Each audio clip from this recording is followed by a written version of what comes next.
Hello bachcho, let's read the question. The question is a sound source, detector and a cardboard are arranged as shown in figure. The wave is reflected from the cardboard at the line of symmetry of source and detector. Initially the path difference between the reflected wave and the direct wave is 1/3 of the wavelength of sound. Find the minimum distance by which the cardboard should be moved upward so that both waves are in same phase. ठीक है, both wave जो है वो phase में आ जाए, वो हमें ऐसा इस तरह से शिफ्ट करना है इस कार्डबोर्ड को अपवर्ड डायरेक्शन में। तो देखिए यहाँ से की कॉन्सेप्ट हमें क्या पता होना चाहिए कि एक सोर्स से दो वेव जा रही हैं, दोनों के बीच में कुछ पाथ डिफरेंस है। तो जब दो वेव्स के बीच में पाथ डिफरेंस होता है तो वो क्या करती हैं, वेव्स इंटरफेरेंस करती हैं। और इंटरफेरेंस करने के बाद, अब इंटरफेरेंस दो तरह का हो सकता है, एक तो कंस्ट्रक्टिव, एक डिस्ट्रक्टिव। ठीक है, कंस्ट्रक्टिव के लिए तो क्या होता है, अगर मैं कंस्ट्रक्टिव की बात कर रही हूँ तो पार्ट डिफरेंस जो होता है डेल्टा एक्स वो एन लैम्डा के ऑर्डर का होता है। और अगर मैं डिस्ट्रक्टिव की बात करूंगी तो उसमें जो पार्ट डिफरेंस होता है वो होता है 2n+1 लैम्डा बाय 2। इसमें हमें बोल रखा है कि हमें कार्डबोर्ड को इस तरह से शिफ्ट करना है कि दोनों वेव जो हो वो फेज में हो, और फेज में वो कब होती हैं, जब कंस्ट्रक्टिव इंटरफेरेंस होता है। तो बेसिकली हमें कंस्ट्रक्टिव इंटरफेरेंस का यूज करना है। तो देखिए इनिशियल कंडीशन ये है, एस से वेव जा रही है, यहाँ कार्डबोर्ड पे सपोर्ट कोई पॉइंट पी है, वहां से रिफ्लेक्ट होके डी तक पहुंच रही है, और एक वेव जो है वो डायरेक्ट जा रही है एस डी इस तरह से। तो एक वेव ये है मेरे पास और एक वेव ये है मेरे पास, दोनों डी पॉइंट पर आकर मिल रही है, यहाँ पर क्या होगा, इंटरफेरेंस होगा। तो अगर ये डिस्टेंस 5 है तो ये वाली डिस्टेंस जो हो गई वो कितनी हो गई, 5 सेंटीमीटर हो गई। और ये 12 मुझे दे रखी है, तो एसपी मैं अगर निकालूंगी तो एसपी मेरा कितना आ जाएगा, 13 सेंटीमीटर आ जाएगा। पाइथागोरस थ्योरम से अगर मैं इसकी एसपी की वैल्यू निकालती हूँ तो √12 का स्क्वायर प्लस 5 का स्क्वायर, तो ये मेरे पास 169 हो जाएगा। तो ये मेरे पास कितना आ जाएगा, 13 सेंटीमीटर आ जाएगा। ठीक है, अब अगर मैं पार्ट डिफरेंस निकालूं, देखिए वेव जा रही है एस पी, फिर यहाँ से डिफ्लेक्ट होकर फिर डी तक पहुंची, S P plus P D. इसमें से मैं एस डी को सब्ट्रैक्ट कर दूंगी, माइनस एस डी। ये मेरे पास क्या हो गया, पार्ट डिफरेंस हो गया उसका। और ये पार्ट डिफरेंस जो है वो डेल्टा एक्स के बराबर है, ये डेल्टा एक्स है मेरे पास। तो देखिए एसपी की वैल्यू कितनी है, एसपी जो मेरा है, जितना मेरा एसपी है उतना ही मेरा पीडी है। ठीक है, एसपी जो मेरा है वो पीडी के बराबर है। सिमेट्री मुझे दे रखी है तो ये 13 है और ये भी 13 है, तो 13 कितना हो गया, 26, माइनस एसडी की वैल्यू कितनी है, 12 है। तो डेल्टा एक्स मेरे पास जो है वो कितना, 24, क्योंकि ये एस डी जो है 12 + 12, तो ये मेरा 24 हो जाएगा।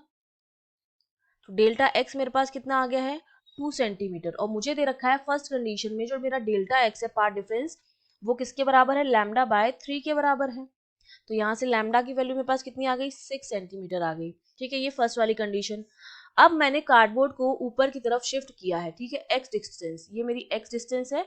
अब कार्डबोर्ड मेरा इस पोजीशन पर है, तो ये पी पॉइंट भी कहीं शिफ्ट हो जाएगा पी डैश पे, क्योंकि फेज हमें सेम रखना है। तो अब ये ऊपर की तरफ कहीं पी डैश हो जाएगा मेरा।